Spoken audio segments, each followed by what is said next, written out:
frequency, and how they were able to maintain their body weight as they were aging. そしてですね、何回食べているのかとか、そういう時間とかですね、を見て、そしてその体重がですね、テストに取る率で体重がどうなったのかを追跡することができました。We found a linear relationship between the number of the meals and how people were gaining weight.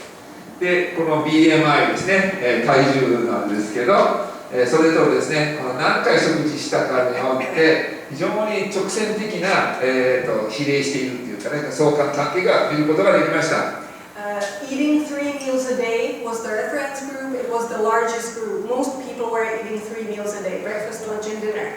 But there was also a group of Seventh-day Adventists who were eating 2 meals a day, only breakfast and lunch, and they were better off in terms of their weight management. 1日3回食べる、このセブンス・アドベンティストの教会なんですね。これも基準として、で、相当の人数が2回しか食べない人もいましたけど、その人たちは明らかに平均的に体重が少なかったということが、判明しました。We found out that eating breakfast was protective against weight gain.